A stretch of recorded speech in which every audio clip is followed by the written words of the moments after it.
What up, perps? Kid Copious.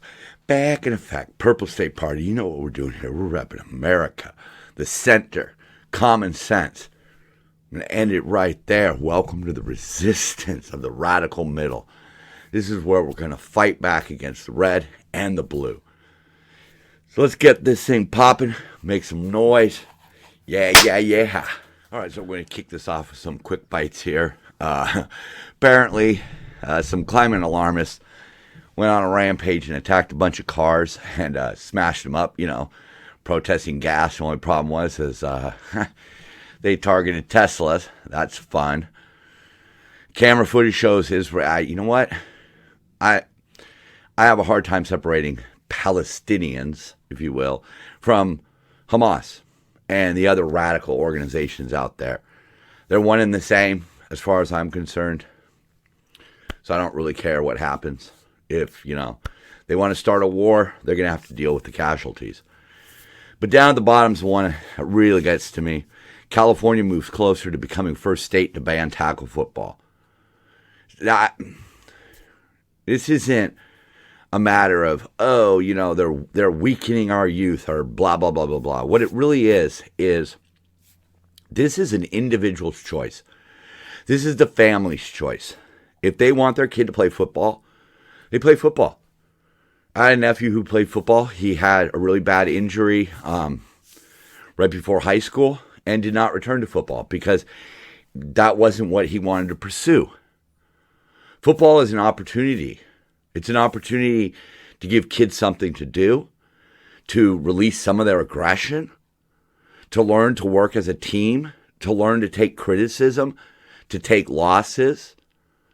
It's an individual choice, and California has no right to go ahead and just ban it like that. It's the same sort of thing with abortion, That's an individual, a family choice. They should make the choice. California should just stay the fuck out of it. The guy I grew up knowing, a professional football player, almost 2 decades in the league. I know what the game did to him. Everybody now knows the risks associated with playing football. But there are lots of things in life that are risky. I mean, honest to goodness, in my job, I do a lot of driving. Every single day, I risk getting run over by a truck in a yard or hit by a forklift or hit by some idiotic driver who needs to do 90 miles an hour down the emergency lane. I live with danger. We make our choices based on what we think we can endure. And football is one of those things. I know what it does. We all know what it does. Shut up. I love how this one's framed here. Unbelievable footage as millions take to streets of Yemen in protest against UK and US airstrikes. Yeah, like 1 million people, millions of protesters have taken to the streets of Yemen. Yeah, again, the people who are in charge of your portion of the country, because if you don't know, Yemen is divided up. Al-Qaeda has a little circle. A few allied Arab nations control one area with sort of a Yemenese government. The Yemenese government controls here. The Houthis, they control down by the water. And that's where the problem is. They're protesting in the strikes. Well, the Houthis attacked the U.S. multiple times. They have attacked international shipping. They have seized ships where the crew, all 25 of them, were Filipino. They indiscriminately target civilians. So yeah, the day of reckoning has come. This episode was supposed to be about a lot of other things. But we've started the airstrikes. They were spearheaded by the U.S. and U.K., but found support from Canada, Australia, and Bahrain. All 5 of you get gold stars for the day. It's ridiculous that we're going to allow some pissant fucking Islamic terrorist group to take over a portion of a country and then launch missiles, rockets, and drones at international shipping. We're not going to stand by and do it. We shouldn't. We don't need to put boots on the ground. We're doing the right thing. Biden and his team are doing the right thing. I'm saying it right here, right now. They're targeting radar installations, launch facilities. Yeah, it's going to have to intensify, I think. We're not getting out of this by launching a few missiles like Barack used to like to do.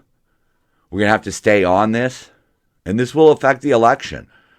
But that's really the core of what I want to take away from this whole thing. We need to watch this story and see if our government is going to do the right thing or if they're going to do the right thing for themselves. So they struck with 4 RAF Typhoon FGR-4s. It's kind of an ugly looking plane if you ask me, but hey, they like to believe it's called Delta Wings over there, so whatever. But they attacked operational buildings. But we have to remember, when our enemy will indiscriminately attack civilians, okay, we cannot handcuff ourselves into making civilian casualties a priority to avoid. We have to go after what we have to go after.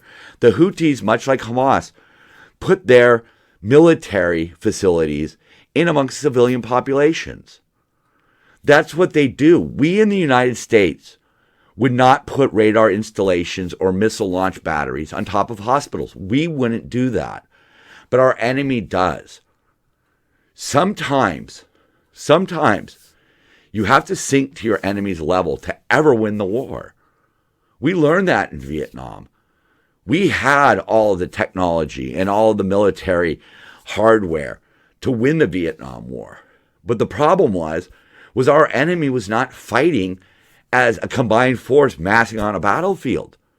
Those days are gone. Days like Kursk, that's not going to happen. You're not going to have tanks lining up on either side of the battlefield. You're not going to have peoples in trenches firing machine guns and mortars back and forth.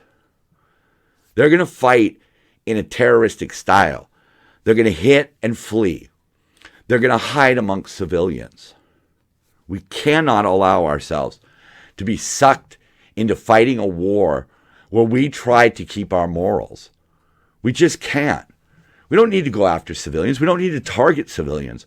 But at the same time, realize that the people who are in this particular chunk of the world, this little shitberg, they're not doing anything to stop what the Houthis are doing.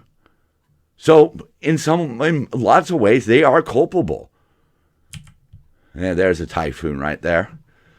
And kind of, I don't know, it's just kind of, it's ugly. But military hardware nowadays is just, it doesn't really do much for me. I mean, I like a few of our fighter jets. I think the M4 is pretty ugly. I think the AKs are uglier, just for the record. But I miss the days of like the A10s and the M1 Garands, when things looked like mean and ugly. Now they just look like something out of a video game. One of the odd things that's going on is, all this stuff with the Houthis, the Hamas, the Hezbollah. It's being funded by Iran. Now, Iran practices Islam under the Shia banner. The Houthis are Shia, but Hamas is Sunni. Now, recently, there was a memorial for an Iranian general. Fuck that guy. And the Sunnis blew up a bomb at this memorial. And then when first responders showed up, they exploded another bomb. But the reason why Iran supports Hamas is that Hamas is fighting against the common enemy, the West. Because, we'll see in a sec here. So helping out Iran, of course, is China, Russia, and now North Korea. Oh, goody. I hope nobody gives Hamas a fucking nuclear weapon. But those countries are godless. And Iran and its proxies are extremely godly, I guess. I mean, everything they do is in the name of their religion. But they have that one thing in common, like the Shia and the Sunnis, Russia and Iran. They blame the West. Like we blame climate change and lack of diversity, inclusion, and all that shit for all of our problems. They blame the West. We blame climate change. We pour all our money into climate change. We get people elected through climate change and social justice. They get people elected for blaming the West, for hating Israel, for hating the United States. Most of these countries, they don't really have elections. But Putin props up his support by saying, I'm the guy taking on the U.S. Right? I mean, why are they always poking at us? Why are the Houthis firing drones and missiles at U.S. warships? That's not a brilliant move. But that's what you have to do to so-called keep your power. Much like the Houthis have ruined their portion of the country, they did it in the name of, oh, well, there's a corrupt government. So we're going to replace the corrupt government with an even more corrupt government. Look at Hamas. Their leaders are living in mansions far away from the shit in Gaza, telling their people, we're fighting against Western ways. We're fighting for your religion, your God, your prophet. Meanwhile, what are they doing? They're partying. And these Houthis here, we'll get into this a little bit. They're led by a religious leader whose last name is Houthi. Starting to see where this is. But they took on the president at the time, okay, who they said was corrupt and was backed by Saudi Arabia and the United States. So there you go. See, you blame those people, then you take over the country, throw everything into civil war, fuck the whole thing up, and just sit back and go, oh, we're taking on the United States. We're taking on the evil Westerners, right? Again, they have adopted their official slogan to be against the United States, Israel, and the Jews. That's their platform. We've seen what happens now. Biden's whole platform was, I'm not Trump, right? Look where we're at right now. That's what happens when you just allow leaders to do what they're going to do. And their influence through immigration and U.S. and U.K. being, we need to take in the world's poor. It's led to these people being in our countries now. Protesters in Seattle, Washington held placards and banners demanding the U.S. and U.K. stop bombing Yemen. Notice there's a little Twitter handle down at the bottom right there. That's where you're going to give your money. That's where the leaders make their money, right there at the bottom there. See, the radicalized Muslims that are in our country have found a friend in the left. Because the left, you know what? I'm going to put it in a Star Wars way. See, myself, okay, I was all about Luke Skywalker, Han Solo, the snow speeder. I will not buy an AK-47. I will not buy, when I was buying toys, would not buy a TIE fighter. Okay, I was about the rebels. These people are the people who are about Darth Vader. These are the people who side with the bad guy because they think it makes them cool. They think it makes them the resistance. They're not the resistance. They're the fucking pawns. They are the pawns. And now they're being used as pawns of radical Islamic nations. Hands off Yemen. Well, we didn't put our hands on Yemen. Yemen came after us. Okay? Yemen, or the Houthis, because most of Yemen is not on board with this shit. Let's keep that straight. This is not about Yemen. Much like it's not about Palestine. Okay? It's about Hamas and the Houthis. All right? And Iran. Iran, you want a fucking war, dude? Man, I'm really tired of this. You can see I'm a little bit pissed off. But the Houthis fired the first rockets. We didn't. Stop U.S. military aid. End Israel occupation and apartheid. There are countless videos of Arabs who live in Israel that will attest to the fact that there is no fucking apartheid over there. Okay? There is no occupation. Israel has not been in Gaza for over 2 decades. You are being lied to. You are letting yourselves be summoned by a dog whistle, being blown by somebody who is not progressive. Okay? Iran is not on your side. Iran would kill you. But they are willing to use you, much like they use Hamas, who they fundamentally disagree with. They will use Western liberals to try to get their message out. And where that's really taken off is in England. This is a scene in England. Okay, stop the war. Hey, that sounds like a great idea, but what are you really saying? You're saying Hamas gets away with it. But this is being handed out. We communists joined together with all progressive humanity in congratulating the Palestinian people and their chosen leaderships on the audacious, daring, and effective military action they are now taking against the last settler colony apartheid state. That monstrous proxy for the Anglo-American imperialism, usurper of the Palestinian land's rights and nationhood, Zionist Israel. Do you realize, Communist Party, that they'll wipe you out as soon as they're done using you? They found an ally in the left. And it's not a war for liberation. They were free. They had Gaza all to themselves. They had one election. They put Hamas in charge, and Hamas has ruled ever since. Remove Hamas, and you could just have a free society. They have a free society in Israel. Gays, Arabs, they have no problem living in Israel. But you try being gay or even white in some of these countries. And they've taken these people, they've taken these fucking idiotic people, and they've whipped them into such a needless frenzy that a cemetery here in Los Angeles with 90,000 veterans was vandalized by these people. Free Gaza. Gaza was free, you asshole. You know, they're wearing the headscarves of Hamas and putting spray paint all over an American cemetery full of American soldiers. Does that make you cool because you side with them? Makes you a fucking idiot. Oh, and look who else got in on it. Iran condemns U.S., UK strikes against Houthi rebels in Yemen. Wow. Geez, maybe we should stop. Iran doesn't like us.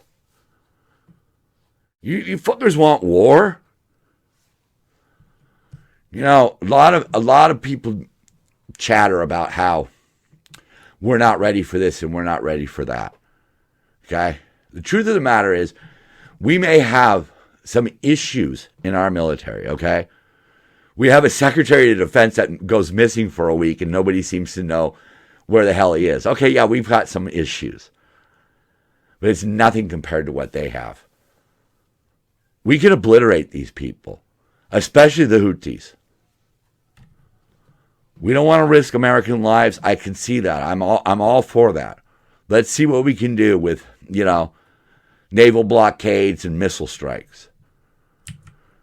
Tehran on Friday strongly condemned the military strikes against the Iranian-backed Houthi rebels.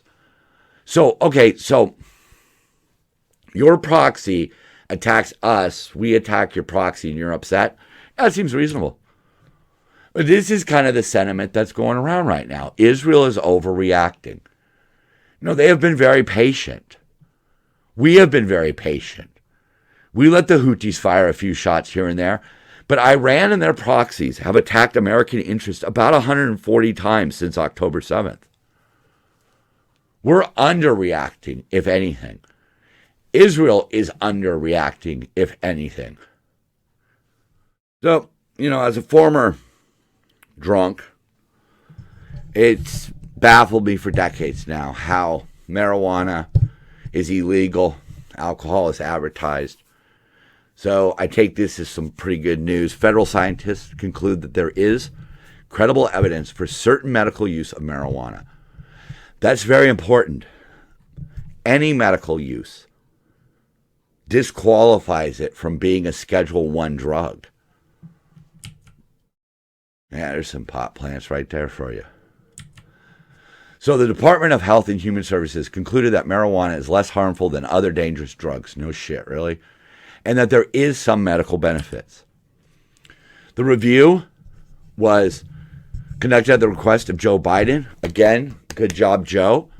I think you're doing something that Obama and Trump should have done.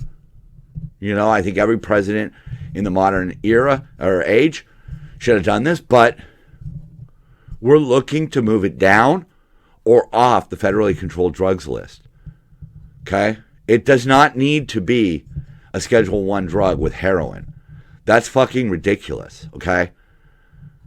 I've had my experiences with all kinds of drugs, and I know I know which one I stuck with. But there have been some mixed findings of effectiveness. That's fine. I understand. You know, I just saw a drug that is supposed to help women with hot flashes, and it reduced hot flashes in 63% of women who took the drug versus 42% who were given a placebo. I get that marijuana has a placebo effect. I get how powerful that is. But if marijuana works for somebody, there's no harm. But we now have evidence that it has effectiveness against pain, in particular neuropathic pain, which is nerve pain, misfiring synapses and all that shit. Mother Earth has given us what we need. Marijuana is not a construct of man. Okay? A vape pen might be. All right? But hashish and marijuana as just coming out of the ground and smoked, it was put there for a reason. That's what I believe. I don't know if it was God or just the way the world was created, but there's shit all around us that we need. Water, food, medicine. It's all around us. And weed is one of those. But I want to get into some more of these findings, you know. But I will start with, you know, let's start with the bad side of it. Let's start with the addiction side of it. About 10 to 20% of people will have a psychological dependency. But that's still lower than tobacco, which is somewhat advertised, opiates, which are prescribed, and alcohol, which is totally advertised. Up to 40 to 50% of people who use weed can experience physical dependency. Yeah, I get it. But guess what? It's still lower. When I drank, I started every morning with vodka and malt liquor. All right? I don't start my day with weed. I don't have to. I don't feel any need to. That's not the same for other drugs. In terms of scope, duration, and significance of abuse, the FDA found that alcohol, heroin, and cocaine have higher adverse consequences, while marijuana ranks lowest. Really? Notably, it was in the lowest ranked group for serious medical outcomes such as death. No shit. It'd be pretty hard to die. You're more likely, I think, to die from a bale of marijuana falling on your head than you would from smoking a bale of marijuana. And like they said, although abuse of marijuana produces clear evidence of harmful consequences, right, they are relatively less common and less harmful than some other comparator drugs. Hey, pronounced the word right. Don't shit. We've known this. We have known this for a long time. I'm glad, again, Joe Biden, I'm glad we're moving forward with this. I would rather have my daughter smoke weed than drink. You don't make a lot of bad decisions on weed. You make some silly ones. You make some stupid ones. You might eat some weird food combinations. But you're not going to lose control of your car and slam into a tree or pass out in an alley and get raped. That doesn't happen. And at the end of the day, being addicted to marijuana is not going to ruin your family. It is not going to cause violence. The only violence that really comes from weed is in the illegal trade of it. So let's see what happens. Hopefully, this takes us to a new chapter in American history where we can finally admit that, you know, hey, if you got aches and pains like myself, weed works. And if that's what you choose to do, again, I'm choosing that. Okay? Crack cocaine, nah, we don't need free choice on that. That is just bad. But so is alcohol. I know alcohol prohibition doesn't work. Weed prohibition hasn't worked. And it's time to change our ways. Enough of that. So, Mr. Katt Williams. Yeah. Known this cat for a while. Pun intended. He told Shannon Sharpe in an explosive interview that Biden and Trump are both bad options. Finally, somebody is making some waves acknowledging the fact that we have turned into such a tribal political country that we're throwing horrible options up just because, for whatever reason, they placate the extremes. Biden does whatever the extreme left wants. Trump plays to the extreme right. So what he said here really puts it into sort of a sharp focus. We've never been at a point where neither option is good for us for real life. This is, would you rather go back with your ex or would you rather go back with the person before them?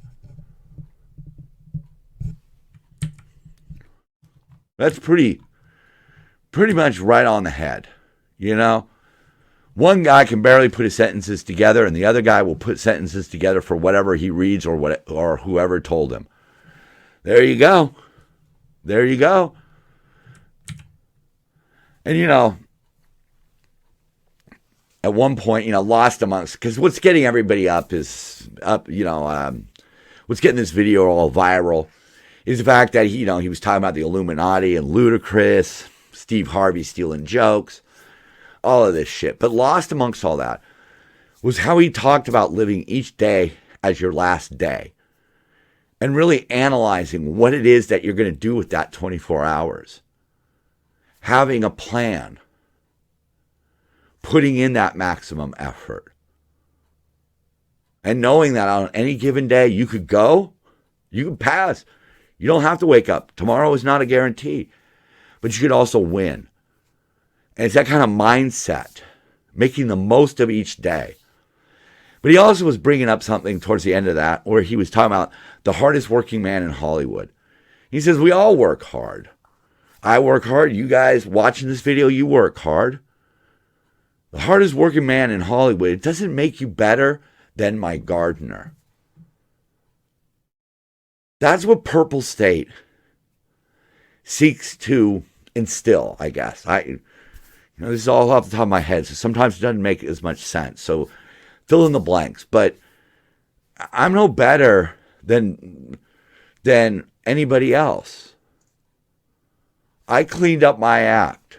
I did what I have to do to survive and to prosper while maintaining being a good person. But I'm nothing special. Anybody can do it. I don't listen to a celebrity more than I would listen to my gardener. Opinions need to be taken in and analyzed. And that's what kind of Katt was bringing up. Not being handcuffed to one political party or religion. Having transparency. He talked about how he could go and entertain Democrats by talking about Republicans and vice versa. Because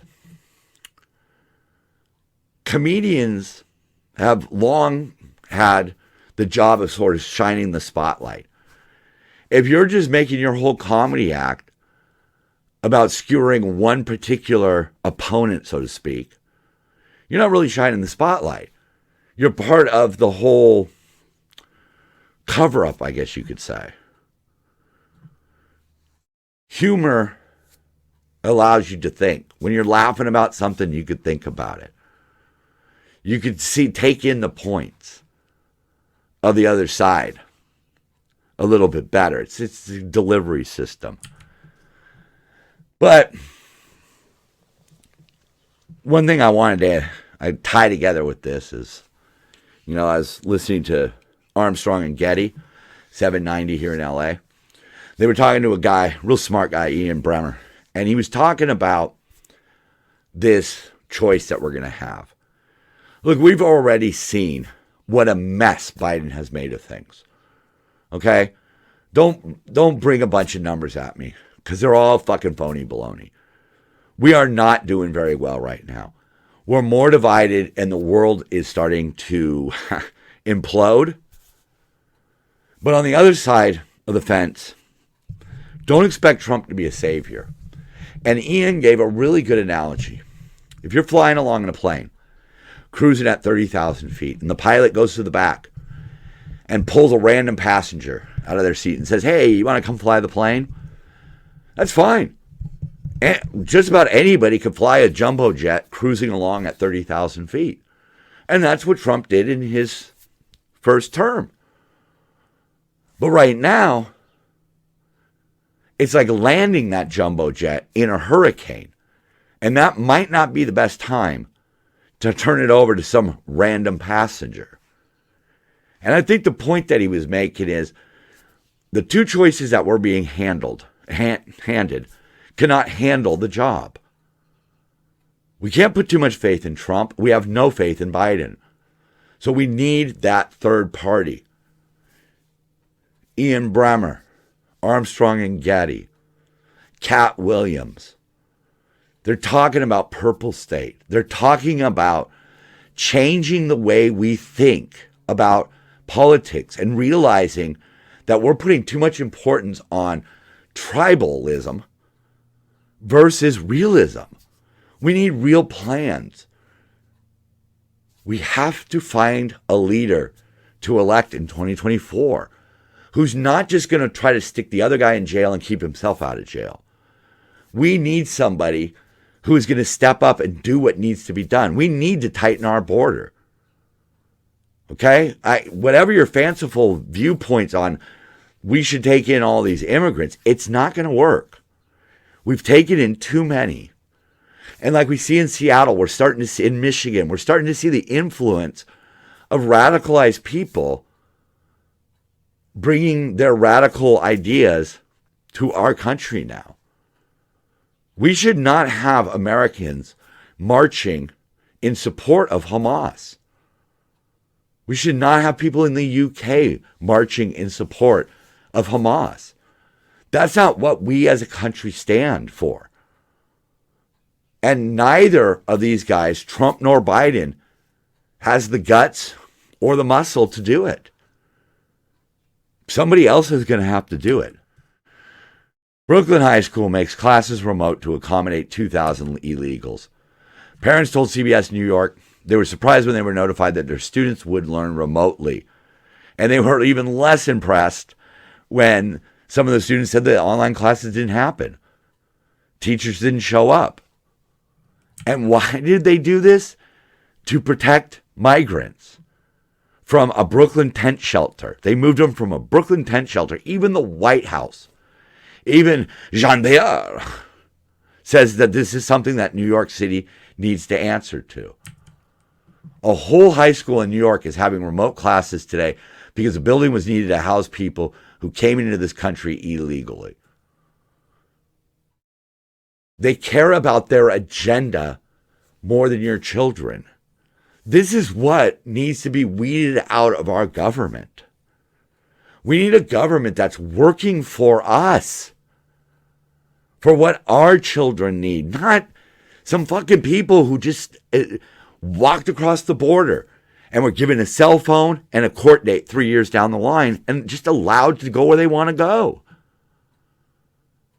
This is not people coming here for a better life. This is like people coming here now to take advantage. And I know this because the people in New York who are being sheltered by the city of New York are complaining about the fucking food they're given. Give me a fucking break. And then we're going to sacrifice students out of high school to house people who shouldn't even be here. Kids after school lockdowns. We're giving your school to illegal immigrants now. We knew what happened with these lockdowns. We know that remote learning works for a small section of the school population. God, it frustrates me. It's not what they do. It's that it's so apparent that they care about their fucking agenda. And their fucking agenda is to just allow everybody into the country. They're not going to worry about even really screening them until 3 years down the line.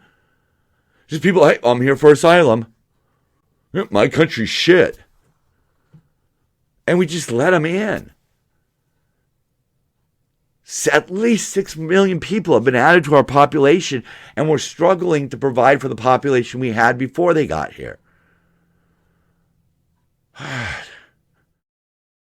And people say they're doing it for votes. They're not. They're doing it because they just have no common sense. It's just, let's just close this show out, man. You know, Iran wants to pick a fight. Fine, nobody. Just close it out. New film adaptation of 1984 to feature Big Brother as the good guy.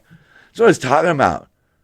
That's what I was talking about. You know, people wearing the Che Guevara t-shirt saying, oh, yeah, he was all about freedom. Yeah, queers for Palestine. Yeah, so 1984, yeah, it's the good guy now. Big Brother's the good guy. Oh, the government will protect me.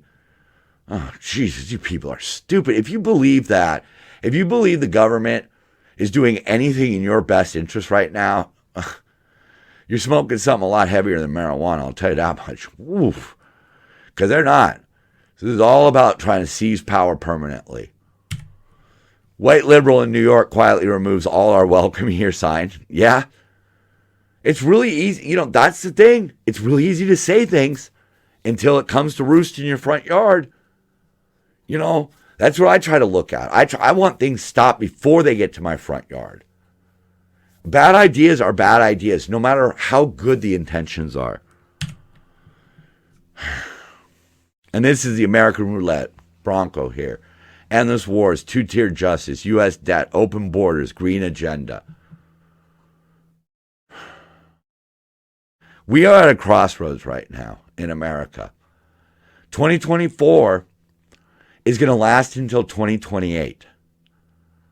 So we need to make smart decisions. We need to abandon the red or the blue. We need to abandon that. If we don't start moving in the middle soon, this whole thing is going to come crashing down. And that's not hyperbole. That's how these things go historically. Historically, you see this. Keep in mind, right now, Yemen, which everybody refers to as one country, is about 4 different countries because it has been so split apart. And that's where we're heading. And one of the reasons we're heading there right now is we've got an absolute brain-dead administration. An administration that is completely sold out to the far left way of thinking. These people are making money off of their political views, and their political views are as capitalism is bad. It's right there for everybody to see. And that's what scares me. We are ignoring the problems and hoping they will go away. But much like the Houthis, eventually you can't ignore them anymore. You have to start firing missiles. And the only missiles that you and I have is the ballot. So when we fire those missiles, let's make sure we're going after a target that's worthy of our vote. I'm Kid Copious. I'm Purple State. So are you. Love one another. Drink lots of water. And peace, y'all. Dance it out.